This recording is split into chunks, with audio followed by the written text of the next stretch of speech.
Yeah, we live today with Verbal Peak Radio, where we give a verbal image of everyday life. We're just everyday people, and we give our take on situations, whether it's in the news or whether it's out here in the streets. But I'd like to welcome Abdul Razik, and if I'm not pronouncing it correctly, please correct me. But this brother has the YouTube videos talking about the more of over 57,000 hits.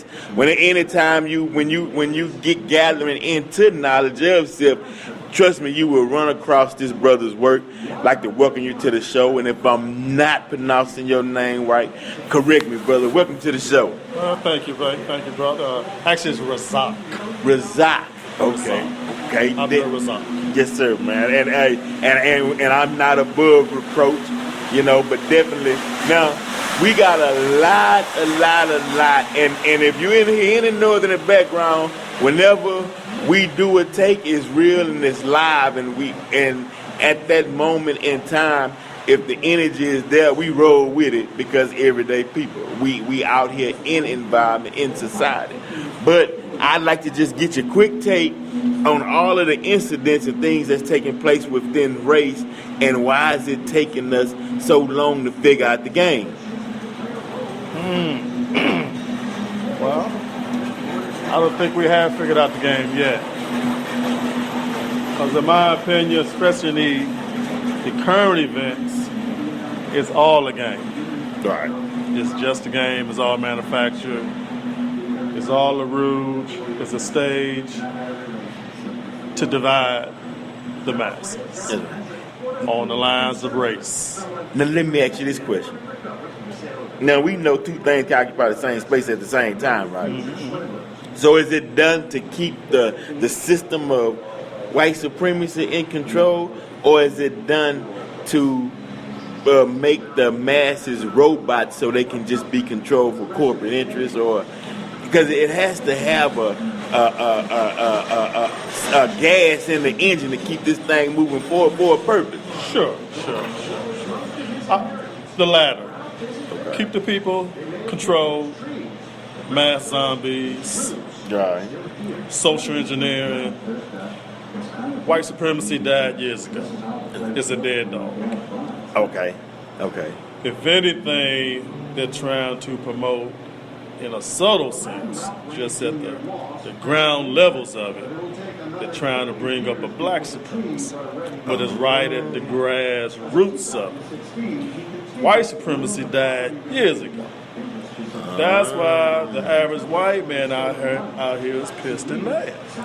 That's why Trump can get all these white followers just by saying, we're going back to glory. Right. Now, wait, and now, making America great again, what time period would that be? Probably your 50s, 60s, mainly your 50s, when you had your picket fence, American dream. Right. White folks had pretty much everything they were in favor as far as the privileges of this society. They had all the favors.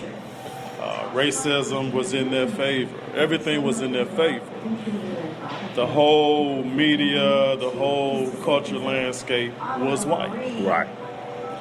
To them, that was their great day. Well, when was our great day from, let's say, 1450, or right when 1492 in that period when they got here? But prior to that, we had blacks in America. Okay, we doing good. But after, say, 1492 and beyond, did we have a period in time where black people were where we can say we want to make America great again, back when we had peace in this?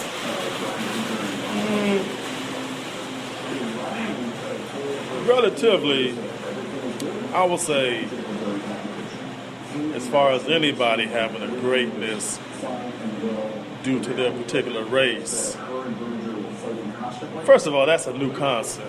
Okay, right, true. Race. Race, that's a new concept. Right. You know, especially dividing the people between white, black, yellow, red. That don't go back in history. That's a modern creation. Okay. That's social engineering. Right. In the past, people were divided by nationalities and cultures. It didn't matter how you looked. As long as you lived the same way, talked the same language, worshiped the same gods, you were a particular people. You know, were they ever divided on like economic levels? Because I once read that white, it meant that you were a holder of gold, and anybody that whether had gold or finances was in a social class of white. Well, how modern is that? Right. I'm just saying that don't go back into ancient history because people weren't divided. Because there ain't no such thing as a white man. Right. There's no such thing as a black man. You know? Okay. You know, we're talking about skin colors. A human being is deeper than the pigmentation of our skin. Okay. So, but we get locked down in really magic. Okay. This stuff is magic, man. Right. You know, color magic and stuff like that. Right. But the first time, I mean, maybe to add or get to where you may want to go, the first time that I can see that they use, say, color magic to our benefit was in medieval Europe and all that.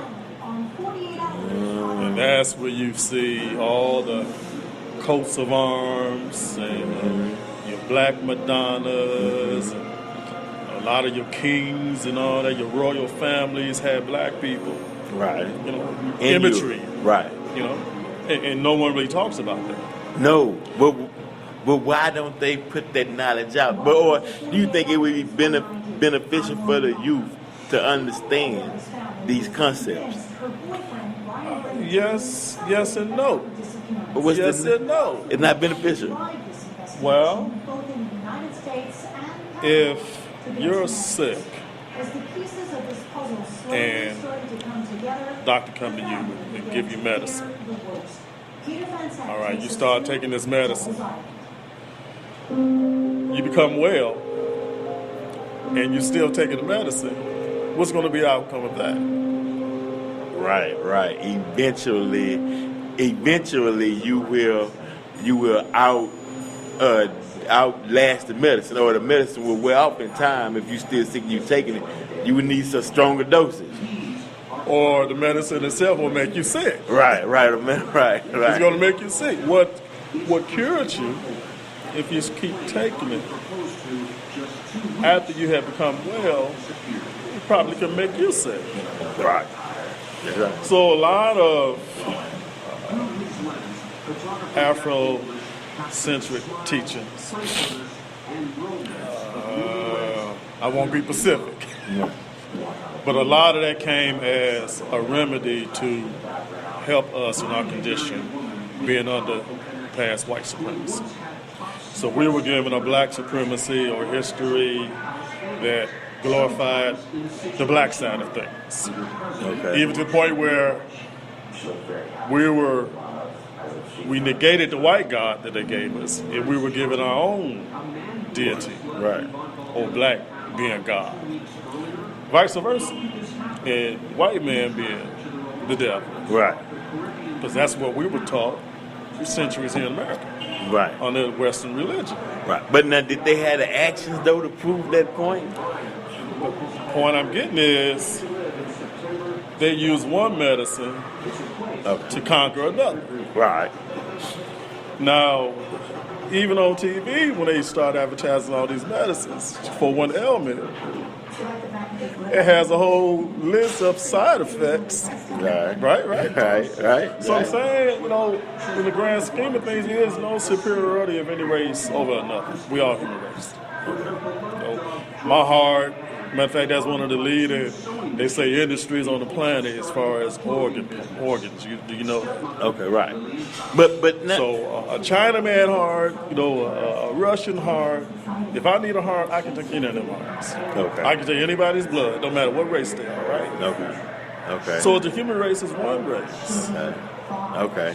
But if I'm taking this medicine that's going to pump me up, make me feel superior than everybody else, then in time, I won't be no better than that white supremacist. Right. But okay, man, hey, this is a good topic. But is there a difference between the first and the second, though? Can the first and the second be equal? What do you mean by that? Meaning that if we started civilization with two, meaning our races just didn't pop up on the planet at one time. So if one popped up first, we don't know that though. Right. Okay. We don't know that. Right. Okay. You saying it's that? all speculation. Right. Speculation. Okay. Based on, and I'm just simply saying, based on our, not saying limited knowledge, but based on our perception of the mathematics of what we can calculate today, saying that well, it goes back to what came first, the chicken or the egg. Okay. In that sense, and then that would say, okay, well, yeah, but then that would be arrogance to say, yeah, I'm here before you here, so that don't give you right to look down upon a person. But then it don't make number two get upset and want to attack number one, because they might say, well, you was the chosen one, and we might be fighting on that concept. And the only reason why I say that, because on this planet, man, you do have a lot of ideologies. Sure. And people came into, wars and behind ideology. Absolutely. And the good thing I like about you and your take is the fact that you blend ideologies and you put it out there without, I'm not trying to, demean you. You looking higher at a metaphysical level, and you take away the physical. I try to. Sure, yeah, no, yeah, you do. The physical was just a minute perception of reality. The invisible world controls the physical world. Okay. So you got to transcend, you keep the physical, because we all live in the physical, you have that as your foundation, but you got to try to always look beyond the physical. And see what's happening in the mental world, see what's happening in the spiritual world, because all these are one dimension on top of one another. And this thing is going on. You just got to kind of be aware and look beyond the physical, because the eyes can deceive you. Right. The ears can deceive you. You're right. I can, with that knowledge, with what you said, that means that I can travel to whatever town or country on this planet, and I could be at home. Sure you can. I can deal. I try to be a cosmic man. Okay. Cosmic universal man. So what I'm gathering is, as we evolve, that's the mindset that's coming in today. Yeah. We moving towards that mindset. Well, that's where, in my opinion, that's where we need to go. But at the same time, the predominant people in power are trying to keep that from coming about. That's what I'm talking about. But look, we getting ready. We gonna do a part 2 of this. Trust me, we gonna keep this thing rolling. I'd like to thank the guest Abdul Razak for his time and his valuable time and insight, because this is an insight that's coming into play, man. This mindset, I'm starting to hear it. Metaphysics is so. This is an introduction, but then the reason why I say that is because this brother, when he did his things on the moors, was one of the first that was bringing that into existence. So keep your ears open for more wisdom, and thank you for being on the show. Thank you, brother.